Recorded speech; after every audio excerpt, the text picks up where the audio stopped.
This is Rich B and AZ, and I've been lucky up till now, but finally, yes, the fork seals finally blown. This is my 2001 Bonneville, and it's 2025, so they've lasted a good long time. So I'm not that disappointed really. They've done well. Got new ones, they were really expensive, 40 bucks a piece, and we'll fix them today. Alright, I do have a kind of a large rear tyre on there, and I'm going to get it on the centre stand, but I'm also going to put this board under the centre stand. There we go. Now I can lift the front with a jack. And you don't need a jack this big, but I have one. Got a piece of wood on there, so it's actually touching on the two frame rails, not the pipes. I'm doing one little check right now, and I feel no notchiness in the head bearings, so yeah, you don't have to touch those. That's a good thing. The rest of this, I've got to take the wheel out, the brake off, mudguard off, and I've done those before in another video. I'll stick something in put a link in if you need to do it, but I'm going to skip forward to the forks. I'm going to start on the left legs first. As you can see, everything's off, so I should be able to pull these out one at a time, and that is the way you want to do it, one at a time. You don't want to take them both out because you'll lose your alignment in the forks. They can twist. So you leave one side locked up, undo the other.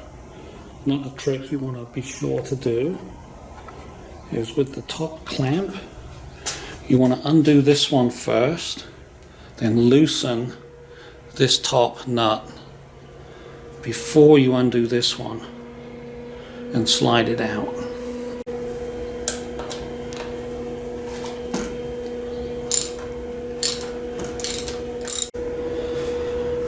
Okay, with any luck, I did not torque this up. You do not have to torque this cap bolt up. This clamp pressure around here stops it coming out, so there is no need to torque this. And I didn't. Good boy. So I've got it loosened a bit, and right around here you can see where the O-ring is. Alright, once I've got this bolt all the way out, there's a little bit of rust in there too. Didn't like that. But now all you got to do is twist the leg a little, and see it just slides right down.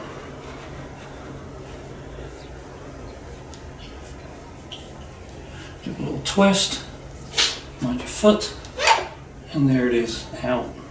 Okay, I do not have the gaiters on mine, and I found it's easier just to get these off while the fork is still on. You just got to go around, tap them in a few locations. Yeah, I made a mistake. I should have taking the cap off in the vertical position, because you've got to spring load this sucker to get it in. So the oil spurted out everywhere. Of course, if it was vertical, it wouldn't. So there you go. There's a mistake not to make when you do this. So got the spring out. There is a flat washer on top of it. Of course, the spacer is at the very top. And you can pump it a bit like this to get some more of the oil out. There will always be some oil that's trapped inside, so we'll deal with that a little later. Okay, this is the big challenge, is getting that bottom nut undone. In the past I've used an extension, this, and put it in, but oh no, they didn't drill the hole big enough in the bottom.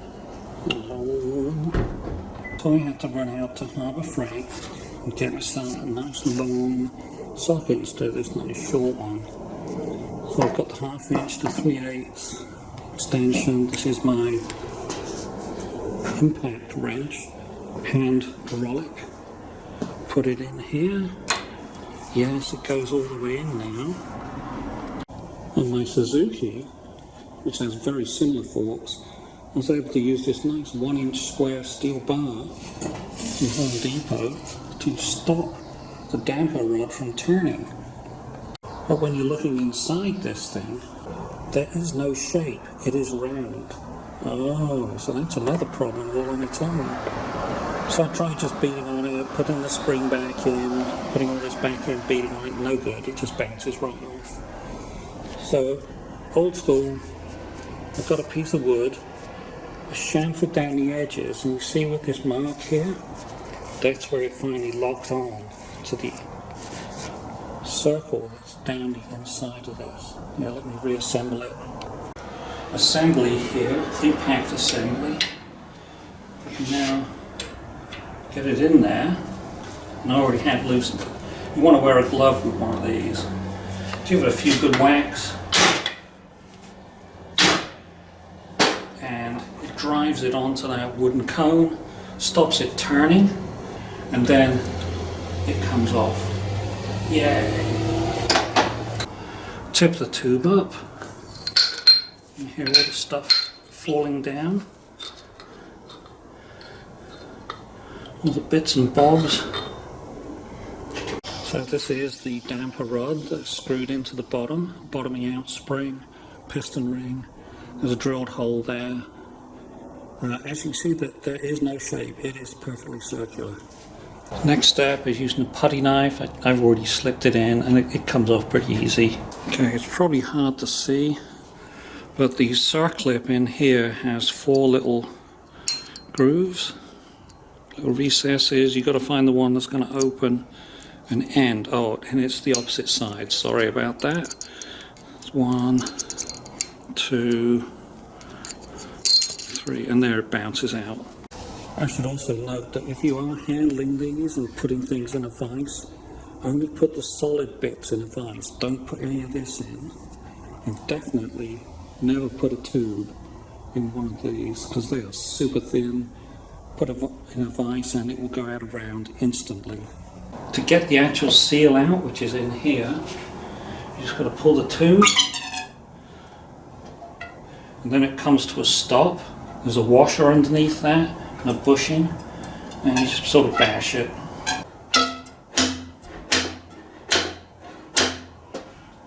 You probably, I don't know if you can see that, but the seal is starting to come up. And there it is. And something fell. Oh, that's the plastic bit. Okay. So there's the seal, and there's a washer, 2 bushings. Well, I'm very glad I was videotaping when this piece fell out the end of the tube down there, and I took that out because when I look at the picture in the manual, oh, it isn't that shape at all. It's got a flange on the end. That one in the manual doesn't have a flange. Oh, and there's a spring inside it. And there's all these ribs. Wow. Okay, well I saw it come out that way up. So that's the way it's going back in. Okay, so what that means is that plastic bit, I've slid that back into the tube bottom.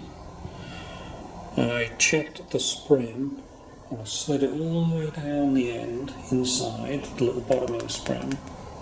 It fits nicely. There's a stop inside of that tube. And I've put the damper rod back in that tube as well, because the next step is to take the tube, bushings and all, including the little flat washer, stick it on the top and gently let it guide down. Give it a little bit of wiggling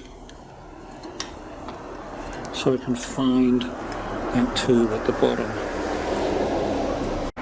So right now the top bushing is not installed, it's got the washer on top of it. This is the installation tool. It just slides on, and it comes with 2 halves of a slide hammer, so you can just put them on like that if you want.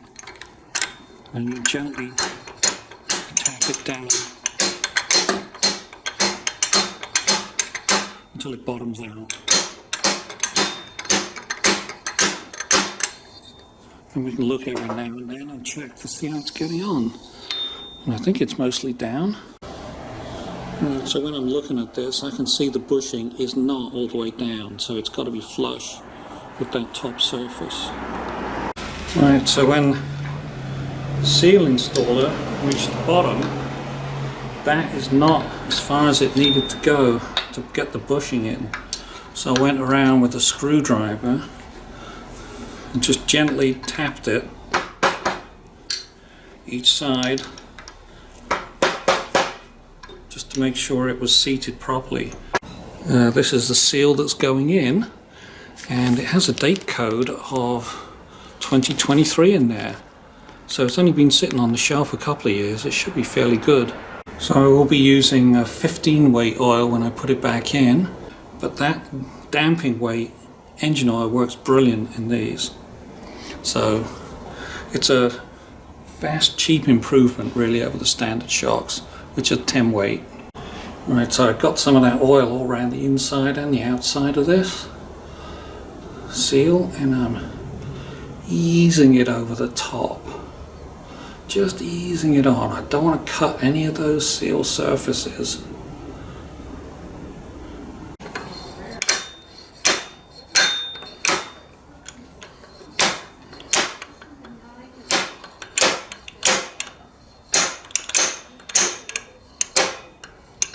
I think it's in. I'm going to check by seeing if I can spot the snap ring groove. Alright, so I'm sliding this snap ring back in now. Just kind of feed it in. You can start at one end and sort of just feed it around, which I'm very ham-fistedly doing at the moment. Okay, we'll try it this way then.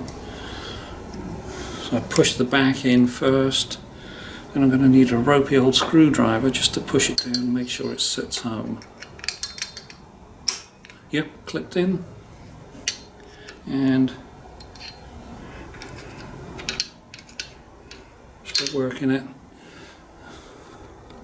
So this is the dust seal that's going to go in. I'm putting a new one in just anyway. I am going to put oil around here to put them in. So when it's done, it's going to look like it's leaking again, but it's going to help lubricate these seal edges and keep them going for a long time.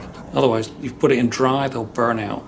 I got a bit carried away. I was just getting it on, pushed it down, and it's seated. Didn't have to use the slide hammer or anything like that.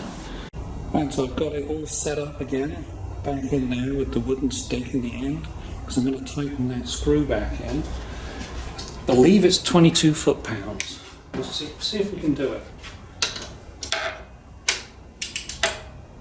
Other way.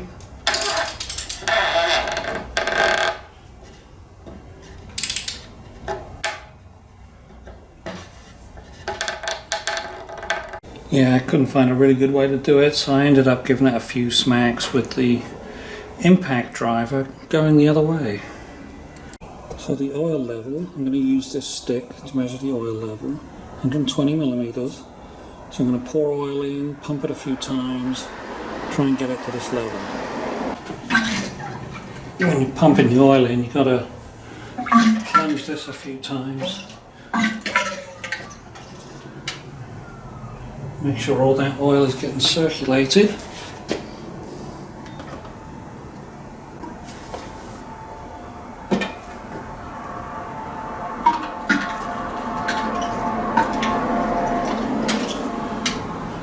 It's getting full.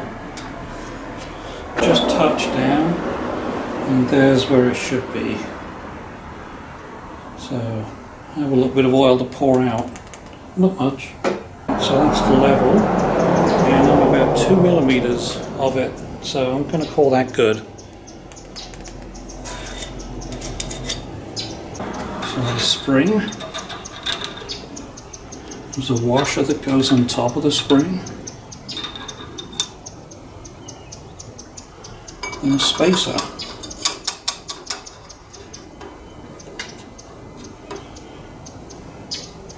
And then you've got to pull this up and put the cap on, which I haven't got in my hand. Okay, so with the nut, socket, extension on top, you lift this up and start turning it. And eventually it will catch on the threads. I already put some oil on the O-ring around the top, just to make sure it slides in nicely.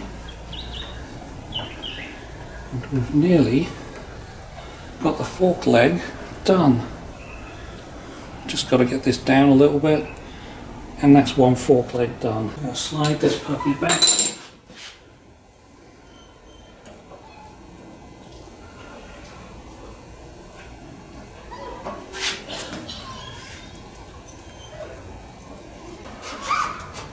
There it goes. Oh, forgot to put the little stone guard on. I'll go back and do that. Okay, stone guard is magically back on. I haven't positioned it yet. So I'll get right about there. That's it, so that the actual tube is level with the top, not the cap. So the tube.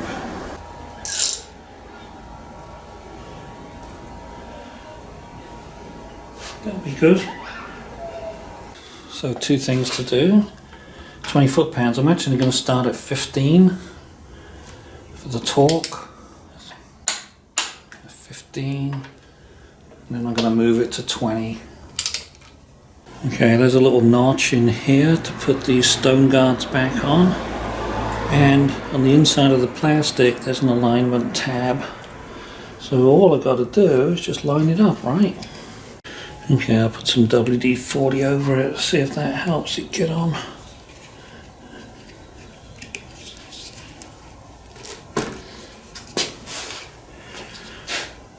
Not really. That's a bit of butter, isn't it?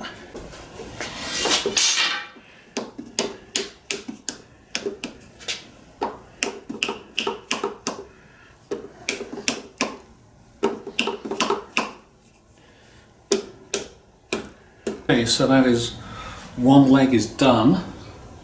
I'm going to just carry on and do the other leg, but I'm not going to videotape that one. You don't want to see it twice. Now that I've figured out all the little tricks, I would just incorporate them, so hopefully this will go faster.